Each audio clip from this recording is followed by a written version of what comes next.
কিছু কিছু কপাল পরারা বলছিল হাফিজুর রহমান আর বয়ান করতে পারবে না। কেন? বলে সে আওয়ামী লীগের হুজুর। তুমি কি বিএমপির দালাল না তুমি জাসদের দালাল? এক দালাল, যে দালাল হে অন্যকে দালাল মনে করে। আলেম ওলামারা যদি আওয়ামী লীগের কাছে গিয়া থাকে, ইসলামের স্বার্থের জন্য গেছে, নিজের বাড়িঘরের জন্য যায় নাই। আলেম ওলামারা বিএমপির পেছনে যদি কখনো গিয়া থাকে, ইসলামের স্বার্থের জন্য গেছে, ব্যক্তির স্বার্থে যায় নাই। যদি যাইয়া হেরা আওয়ামী লীগ হইতো, তাহলে বোঝা গেল তার রং নষ্ট হয়ে গেছে। বরং আলেমদের ছোঁয়া পাইয়া এই দুনিয়াওয়ালারা অনেকেই দিনদারের পথে চলে আসছে। নাচ গান দেখতেছে, গান বাজনা শুইনা পাগলের মতো হয়ে গেল।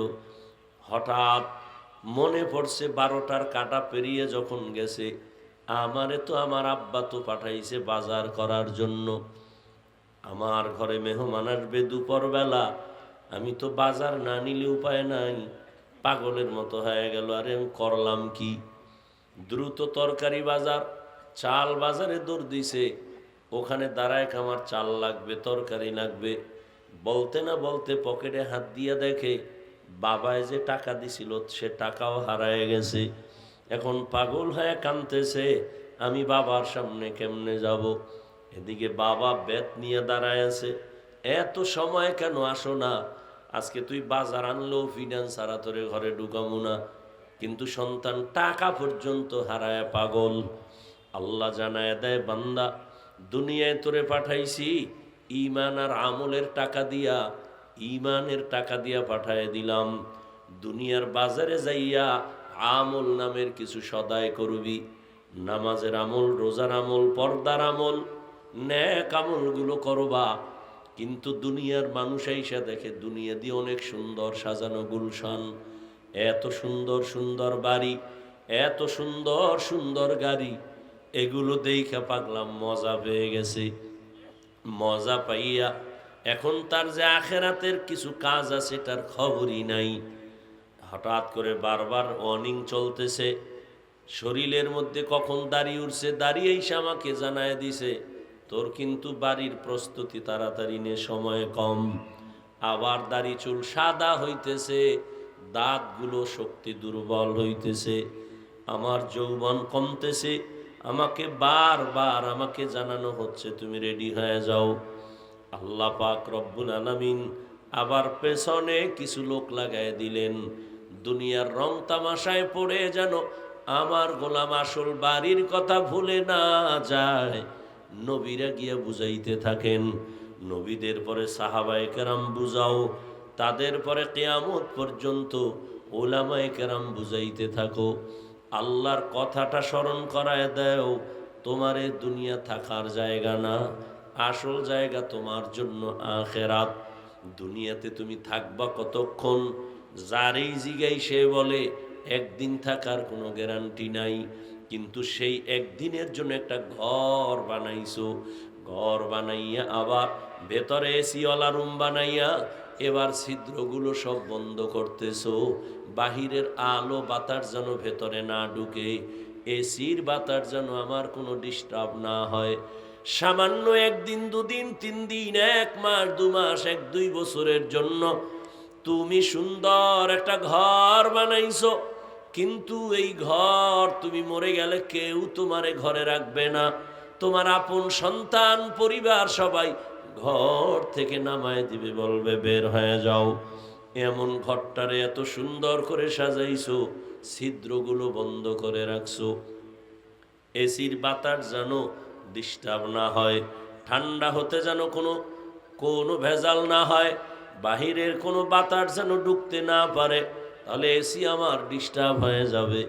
2-3 দিনের জন্য যেই ঘরটা এত সুন্দর করে সাজাইছো, এরে মানুষ, তোমার আমার সামনে যে কবর, এই কবরের ঘর তোমার একদিন আর 2 দিন না, হাজার হাজার হাজার বছর ওই কবরে পড়ে থাকতে হবে।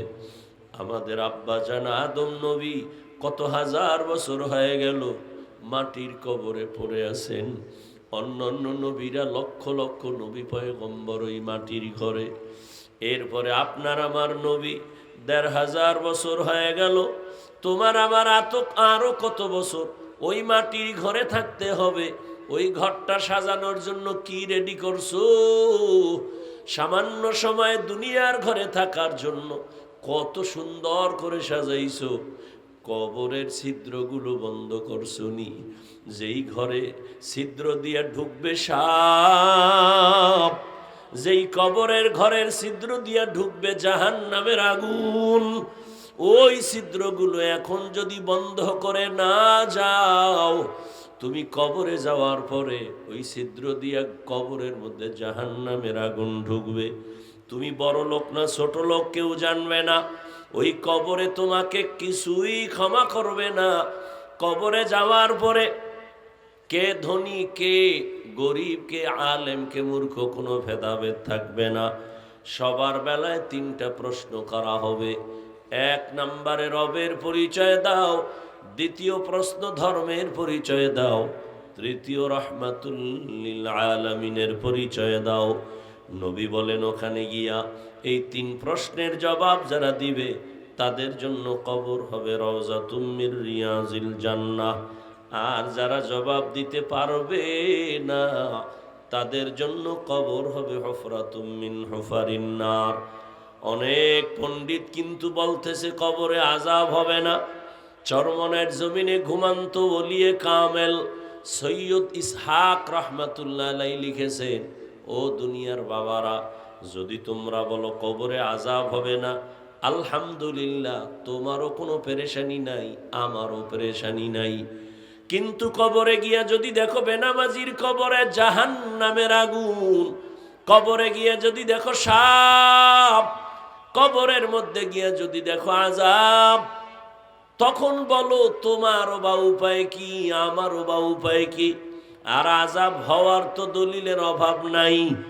আবার এই দেশে আমার আল্লাহ নগদ কিছু দেখাইছেন। কত কবরে সাপ বিচ্ছু দেখা গেছে, আবার কত কবরে ৩০ বছর পর্যন্ত লাশটা কাফন সহ তাজা, সাদা কাফনে একটা দাগও লাগে নাই। এই বাংলাদেশেই দেখা গেল যত কবরের লাশ তাজা পাওয়া গেছে, একটা কবরও বেনামাজির না, সব হলো নামাজির কবরের লাশ। আর যত কবরে ধোঁয়া, সাপ বিচ্ছু, আগুন দেখা গেল, সব হলো বেনামাজির লাশ। এ আল্লাহকে চিনো না রে বান্দা? মহামারী করোনায় তোরা সোজা হইলি না? তাকায় দেখ, আমেরিকার ভেতরে আগুন জ্বলতেছে কতদিন ধরে। দুনিয়ার পরাশক্তি আমেরিকা, রাশিয়া, এত পাওয়ার, সারা দুনিয়াটাকে আঙ্গুলের ইশারায় কন্ট্রোলের জন্য চেষ্টা অপচেষ্টা করে। কিন্তু দুনিয়ার সব দিকে আঙ্গুল তুলতে পারে, কিন্তু টর্নাডোর যে আগুন জ্বলতেছে, শত হাজার বাড়িঘর ধ্বংস হয়ে যাচ্ছে। সব দুনিয়ার দামি দামি সব কোটিপতির বাড়িঘর সেখানে ধ্বংসের স্তূপে পরিণত হয়ে যাচ্ছে। এত তাদের শক্তি প্রয়োগ করতেছে, এখনো পর্যন্ত আগুন পারছে নিবাইতে? এখনো পর্যন্ত আগুন নিবাতে পারে নাই। দেখেন না এগুলো? এরপরও চিনো না যে আমার আল্লাহ কত ভয়ঙ্কর? আমার আল্লাহর জাহান্নামের আগুন আরো কত ভয়ঙ্কর হবে। দুনিয়ার আগুন থেকে ৭০ গুণ জাহান্নামের আগুনের তাপ হবে বেশি। জাহান্নামীদের আগুন ৫০০ বছর দূরের থেকে তাপ লাগবে, চামড়াগুলো খসে খসে পড়ে যাবে। ও আল্লাহর বান্দারা, আরে আমরা তো পাগল হয়ে যাই নাই, তোমাদেরও পাগল বানাতে বলি নাই। আমি হুজুর ঠিক, তবে তোমাকে হুজুর বানাবার জন্য অন্ধের মতো বয়ান করি না। ও বাবা, তুমি দুনিয়ার লাইনে চলো, ব্যবসা করো, চাকরি করো, স্কুলে পড়ো, কলেজে পড়ো, কোনো বাধা নাই। আমরা বলি না, আমিও বলি না, অন্তত তুমি আমার মতো হুজুর হও। আমি পাসকল্লিওয়ালা, তুমিও হও না। না না, আমি কওমি মাদ্রাসার সন্তান, তুমিও কওমিতে যাও, না হয় জাহান্নামী হবা। একবারও বলি নাই, ভয় নাই, কখনো বলবো না। আমি পীরের মুরিদ, তোমাকে বলি নাই তুমিও পীরের কাছে যাও। না হয় জাহান্নামী। বলি নাই, ভয় নাই, বলবো না। আমি তাবলীগের লাইনের সন্তান, তুমি তাবলীগ না করলে জাহান্নামী, এ কথা কখনো বলি নাই, বলবো না। আমি বরং তোমাকে আরো সাহস দিয়া যাই, রে বাবা, তুমি ব্যবসা করো, চাকরি করো, স্কুলে পড়ো, কলেজে পড়ো, তুমি ডাক্তার হও, ইঞ্জিনিয়ার হও, প্রফেসর হও, তবে বাবা আমার আল্লাহর গোলাম হইয়া কবরে যাও, মদিনাওয়ালার আদর্শের মালা গলায় লাগাও। তুমি ভাবতেছো মদিনার আদর্শ মানলে হুজুর হওয়া ছাড়া উপায় নাই, কে তোমাকে এই ভুল মেসেজ দিল? তুমি স্কুলে পড়ো, এবার দেখো তো বাবা, তোমার মতো স্কুলে পড়ুয়া জেনারেল লাইনের কত সন্তান জীবনে কোনোদিন মাদ্রাসায় পড়ে নাই, আলিফ বা তাও জানে না, কিন্তু জেনারেল লাইনে থাকিয়া কোরআন শরীফও শিখে ফেলছে, 5 বেলার নামাজ পড়ে, মা বাবার খেদমত করে। হুজুর না, মাদ্রাসায় পড়ে নাই, এমন জেনারেল লাইনের সন্তান তোমরাই সাক্ষী দাও, আসেনি? Doctor, engineer, professor, OC, DC, SP, RAB, army, police, BDR, 5 বেলার নামাজি, দাড়িওয়ালা, বলো আসেনি? তুমি কেন পারতেছো না বলো? ওয়াজ শেষ, আর এত ওয়াজ দিয়ে কি করবা? ওয়াজ শেষ, এখন শুধু হিসাব মিলাও। তোমার লাইনের যুবক স্কুলে পড়ে, কলেজে পড়ে, চাকরি করে, ব্যবসা করে, RAB, army, police, BDR, OC, DC, SP, ব্যবসায়ী, চাকরিজীবী, দাড়িওয়ালা, নামাজি যদি হতে পারে, তুমি পারো না কেন? অবশ্যই গর্ব আর করবি না, বরং বাসায় যাইয়া, এটা বন্ধু হিসাবে বলি, বেয়াদবি মাপ চাই, বাসায় যাইয়া নিজের রুমটার দরজা জানালা বন্ধ করে বাতিটাও নিবাইয়া পায়ের জুতা খুইলা নিজের কপালে মারবি আর বলবি, অভিশপ্ত কপাল নিয়ে দুনিয়াতে জন্ম নিলি কেন, কপাল ভরা। তোর মতো যুবক যদি স্কুলে পড়িয়া নামাজ পড়ে, তোর মতো যুবক যদি কলেজে পড়ে নামাজ পড়ে, তোর মতো যুবক যদি ব্যবসা করে নামাজ পড়ে, তুই কেন পারো না? তোর কপালে কার অভিশাপ লাগছে? নিজের কপালে নিজে বাড়ি মাইরা নিজেরে বুঝাও। হুজুর হওয়ার বয়ান না, তুমি মদিনার আদর্শওয়ালা হও, তুমি একজন আদর্শবান ডাক্তার হও, আদর্শবান ইঞ্জিনিয়ার হও। ঢাকা কলেজে গিয়া দেখ, জাহাঙ্গীরনগরে গিয়া দেখ, কলেজে ক্লাস করে ছেলেটা, মাথায় পাগড়ি লাগানো, দাড়ি অনেক বড়, জামাটাও বড়, পেছন দিক দিয়া তাকাইলে মনে হয় একটা মসজিদের খতিব। এই যুবক, তুমি কোন মসজিদে নামাজ পড়াও? বলে আস্তাগফিরুল্লাহ, আমি আরবি জানি না, হুজুর কি বললেন? তো করো কি? বলে ঢাকা কলেজে পড়ি। তোমার এই হালাত কেন? কিরে কি? এই যে মাথায় পাগড়ি, কলেজে পইরা তোমার দাড়ি, তোমার বড় জামা, কলেজে যাও কাহা? ক্লাস করি, পাগড়ি খুলি না। কলেজে ক্লাস করি, দাড়ি কাটি না। কলেজে ক্লাস করি, জামাও খুলি না। বরং হুজুর আল্লাহর শুকর, আব্বা আম্মা দোয়া করছেন, আলেম ওলামাদের নেক নজর লাগাইয়া এই রং পাল্টাইছি। এখন কলেজে গেলে আমার শিক্ষক, আমার শিক্ষিকা, আমার ছাত্র ছাত্রীরা পর্যন্ত আমাকে আলাদা ভালো নজরে দেখে। অন্যরা যদি কোনো আড্ডা দেয়, সবাই, মেয়েরা পর্যন্ত কয়, ও কিন্তু একটু আল্লাহর লাইনে আছে, ওরে ডিস্টার্ব করিস না, ওর পথে ওরে সাইরা দে।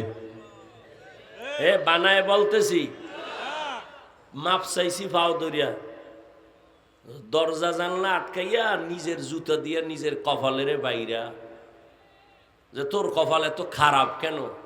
তুই মনে করতেছো খুব দামি, খুব নিজেরে বড় মনে করতেছো, খুব ভাব দেখাইতেছো নামাজ বাদ দিয়া। এ কার পিছনে ঘুইরা কি পাওয়ার আশায় নামাজ ছাড়ছো বলো তো? 1000 টাকা কি একটা চাকরি, ওই সুদের চাকরি, এই চাকরির জন্য দাড়ি কেটে ফেলছো? 5000 টাকা পাওয়ার জন্য নেতার পিছনে ঘুরে নামাজ ছাড়ছো? জানো না তুই যার পিছনে ঘুরো সে তোর দুশ্মন? লিখে রাখ, লিখে রাখ। স্বার্থে আঘাত লাগলে দল থেকেই নাম কাটবে না, লিখে রাখ তোর কল্লা কেটে ফেলবে। সোনার বাংলার রাজনীতি এখনো টের পাও নাই? স্বার্থে আঘাত লাগলে শুধু দল থেকে নাম কাটে না, কল্লা কেটে দেয়। এখানে তো অনেক আলেম ওলামা আছে, মাঠেও আছে। আমার কথা যদি খালি কোরআন হাদিস না, তোর যুক্তির বাইরে হয়ে দাঁড়া। কোরআন হাদিসের বাইরে হইলে তো জুতা লবি, তো কোরআন হাদিসের বাইরে তো না, আলহামদুলিল্লাহ। বাকি তোর যুক্তির বাইরে হয় কিনা সেটা বল, আমি ফিরে আসবো আমার কথা থেকে।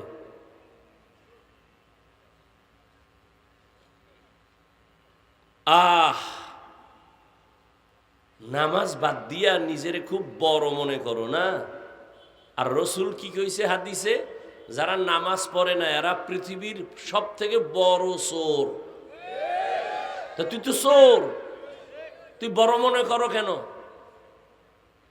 ও গ্রামের মুরব্বীরা শুনছি আগে কইতো চোরের বড় গলা, ওই এই জন্য তোমার বড় আওয়াজ না। নবীজি বলেন বাইনাল আবদি ওয়া বাইনাল কুফরি তারকুস সালাহ, মুমিন আর বেঈমানের মধ্যে ব্যবধান হলো নামাজ।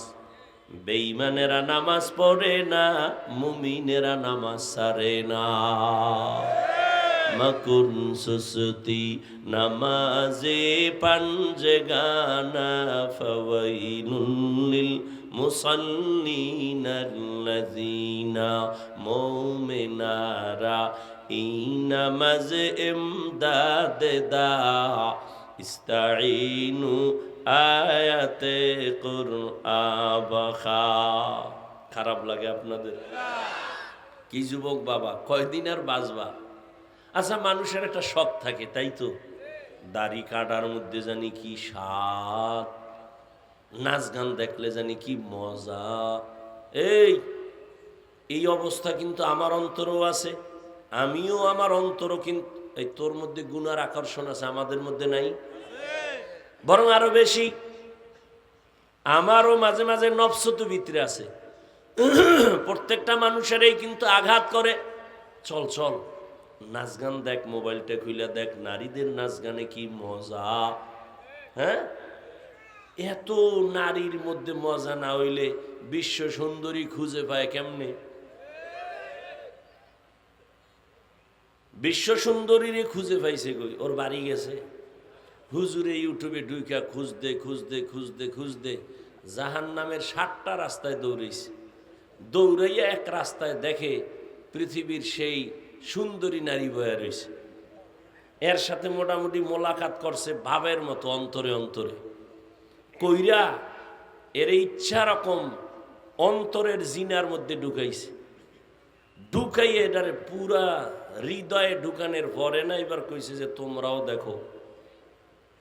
আল্লাহ হেদায়াত দান করুন, আল্লাহ হেদায়াত দান করুন, আল্লাহ হেদায়াত দান করুন। আল্লাহ সবার আগে আমাকে হেদায়াত দান করেন। এরে আল্লাহর বান্দারা, কোথায় আমল, কোথায় আখলাক, কোথায় চরিত্র?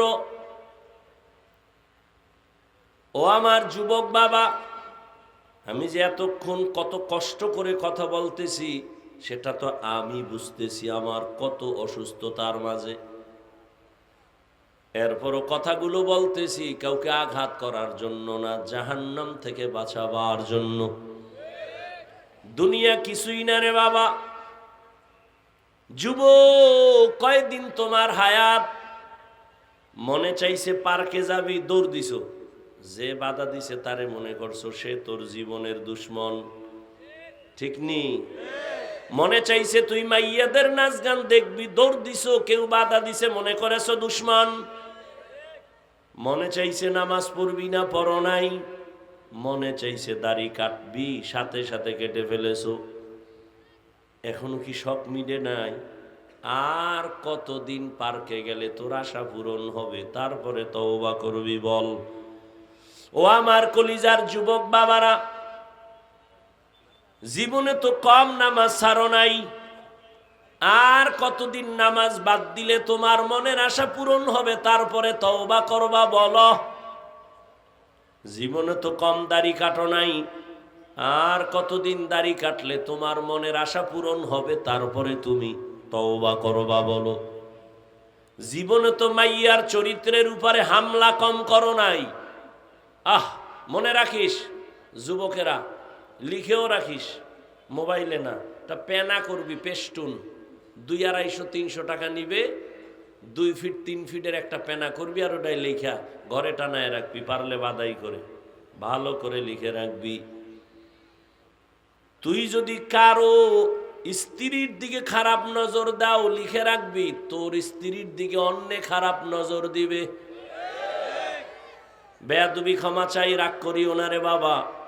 ও যুবকেরা, ও বৃদ্ধ বাবাজিরা, তুমি যদি অন্যের মাইয়ার দিকে খারাপ দৃষ্টিতে তাকাও, তোমার মাইয়ার দিকে অন্যেরা খারাপ দৃষ্টি দিবে, মনে রাখিও, মনে রেখো। এর ঔষধ এইটাই।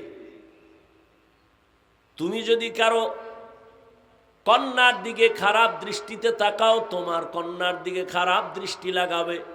তুমি যদি কারো চরিত্র নষ্ট করো, তোমার আন্ডারে যারা আছে এদের চরিত্র আর একজন নষ্ট করে ফেলবে, তোমার অজান্তেই হয়ে যাবে। অনুরোধ করে বলছি, এখনো তওবা করে নেও। জীবনে তো কম নামাজ ছাড়লা না, আরো কি শখ আছে ছাড়ার? এখন একটু ফিরা যাও। আমগো শখ আছে, আমরা তো একবারও শখ মিটাইতে পারলাম না, পার্কে যাইতে পারলাম না। অন্তরের শয়তান আমারে ধাক্কা দিছিল দাড়ি কাটার জন্য, আমরা তো একবারও শখ মিটাই নাই, বরং আগেই দরজা তালা লাগাইছি। এরপরও ধাক্কা।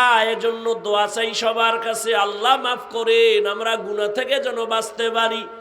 এমন একটা মুনাজাত নাই যে বলি না, আল্লাহ মোবাইলের গুনাহ থেকে বাঁচাও, মোবাইলের গুনাহ থেকে বাঁচাও। কারণ এই মোবাইলের দ্বারা এক বাড়ির মধ্যে এক ঘরে কয় রুম? এই আপনারা বাড়ি ঘরে যারা থাকেন, রুম আছে না আলাদা? এক রুমে মা বাবা, এক রুমে মাইয়া, আর এক রুমে ছেলে। সব রুমে রুমে মোবাইলে চলে সারা রাত জেনা, চোখের জেনা, কানের জেনা, জবানের জেনা, সারা রাত পুরা ঘরের মধ্যে চলে জেনা। মোবাইল নিয়ে ঝগড়া, স্বামী স্ত্রীর সাথে মিল নাই, মোবাইলের জিনা চলে। উচিত তো আল্লাহর আইনে ঠাডা ভইরা তোর ঘর শেষ হওয়ার দরকার ছিল। মুহাম্মদের উম্মত হওয়ার কারণে আল্লাহ এখনো তোরে বাঁচায়া রাখছে। মুহাম্মদের উম্মতের আল্লাহ এরকম বেইজ্জতি করবেন না, আল্লাহ আদা করছেন। কারণ আল্লাহ তো আমার নবীরে বেশি মায়া করেন। মুসা নবী আল্লাহর আশেক, ঈসা নবী আল্লাহর আশেক, ইব্রাহিম নবী আল্লাহর আশেক, নূহ নবী আল্লাহর আশেক, সুলাইমান নবী আল্লাহর আশেক, আর আল্লাহ হলেন মুহাম্মদের আশেক। ব্যবধান আছে না নাই? ইমামুল আউয়ালিন আল আখিরিন বাহরে সাদকা রাহমাতাল লিল আলামিন সাইয়্যিদুল কাউনাইন খাতমুল মুরসালিন আখিরামদ বুদে ফখরুল আউয়ালিন। আর কয়দিন দাড়ি কাটলে তোমার আশা মিটবে, তারপরে তওবা করবা। এবং এই কথাটাও আমাকে বলো যুবকেরা, তোমার হায়াতের বাকি আছে কতদিন? 20 বছর। শুনে রাখ, চোখের সামনে দেখলাম শুধু ইদানিং কালে যুবক যুবক সুস্থ এবং যুবকের লাশ। অসুস্থরা কম মরে ইদানিং কালে। ডাক্তার বলছে অসুস্থ রোগীর কোনো চিকিৎসা নাই, যা মনে চায় খাওয়াও। সেই অসুস্থ রোগীটা লাঠি হাতে নিয়ে এখনো হাঁটে, সুস্থতার সামনে মানুষটা মরে গেছে চোখের সামনে। করোনার ভিতরে নজর কর, যুবকের লাশ, যুবকের লাশ, যুবকের লাশ। ছাত্র জনতার বৈষম্য বিরোধী আন্দোলনে যুবকের লাশ আর লাশ। ডেঙ্গুর ভেতরে যুবকের লাশ, পানির নিচে যুবকের লাশ, গাড়ির নিচে যুবকের লাশ, ঘুমের বিছানায় যুবকের লাশ। কয়দিন আর বাঁচবি রে যুবক? আর তোদের জন্য তো এখন নতুন মরণ একটা ফাঁদ বাইর হইছে। নতুন মরণ ফাঁদের নাম বাইক। কি কয় তোমাকে এলাকায় কি কয়? মোটর সাইকেল হুন্ডা, এটা হলো নতুন এক মরণ ফাঁদের নাম। এখানে উঠলেই তো শরীরে শুধু আগুন জ্বলে, আর পেছনে যদি কোনো বিপরীত পার্স থাকে তো আরো আগুন। 10টার সময় ঘুম থেকে উঠা কয় আম্মু একটু চরপেশনে যাব। কেন? আমার এক বন্ধুর সাথে মোলাকাত। কত সময় লাগবে? কয় মা 1 ঘন্টার মধ্যে চলে আসবো। বাইকে উঠে একটা দৌড় মারছে, কি এর শীতমিত গরম হয়ে গেছে শরীর, চাদর মেদুর ফালায় দিয়ে এমন টান মারছে। 1 ঘন্টা 2 ঘন্টা পরে মা কয় এখনো আয় না কেন? মায়ের অন্তরে বাড়ি মারছে, টেলিফোন করলো। ছেলের মোবাইল কেউ ধরে না, রিসিভ হয় না, রিং হয়। দীর্ঘ টাইম পরে কে যেন রিসিভ করে, কয় কে তুমি? বলে মোবাইলওয়ালার মা। কয় মোবাইলওয়ালার বাবা আসেনি? কয় আছে, দাও। দৌড়ায় কয় দেখো তোমার ছেলের মোবাইলটা কে জানি রিসিভ করো, ধরো। ধৈরেই কয় কে তুমি? বলে আমি মোবাইলওয়ালার বাবা। বাড়ি কই? বলে জনতা বাজারের একটু পার্শ্বে। কয় তাড়াতাড়ি দৌড়াও, ছেলের লাশটা নিয়ে যাও। গাড়ির সাথে ধাক্কা লাইগা বাইক এক জায়গায়, তোমার লাশ রাস্তার পাশে আর এক জায়গায়, রক্তক্ষরণ হচ্ছে, দ্রুত আসো। এরম হয় না? কম না বেশি? তারও সালা নিমক হারাম কি আর গায়ে লেখা থাকে? আরো আকাম কর। আল্লাহ হেদায়াত দান করুন। ও যুবক বাবারা, এবারে হিসাব শেষের দিকে মিলাও। তোমারে আল্লাহ বিবেক দিয়েছেন, বলো তোমার বিবেক দিয়ে হিসাব মিলাও নগদ। তোমার চোখের সামনে আমরা যারা টুপি পরলাম, নামাজ পড়ি, পর্দা করি, হালাল খাই, বলো আমরা কত নিচে।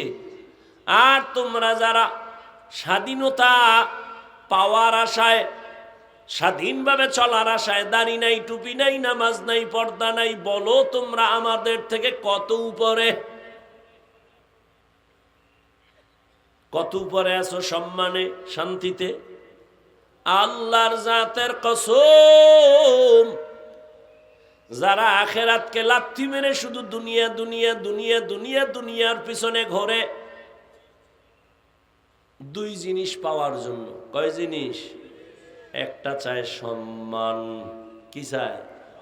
আর একটা চায় শান্তি।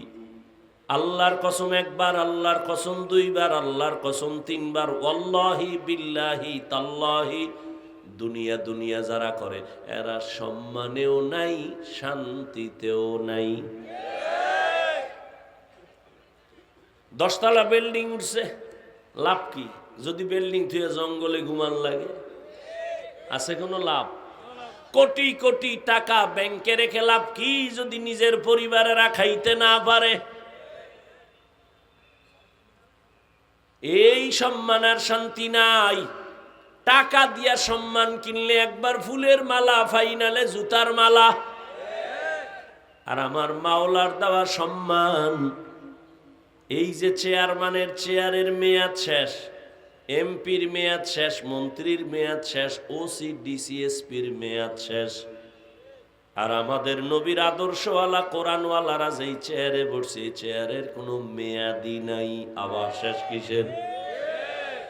দুনিয়ায় বাদশা, আখেরাতেও বাদশা। দুনিয়া দুনিয়া যারা করে, এগো হুশ নাই, ঘুম নাই, ছেলে দিয়া অশান্তি, মেয়ে দিয়া অশান্তি, স্ত্রী দিয়া অশান্তি, না বাইরে শান্তি, না ভেতরে মামলা হামলার ভয়। কি কথা কও না? আর কেমনে বুঝাবো? ওলামায়ে কেরামের কোনো টেনশন আসেনি।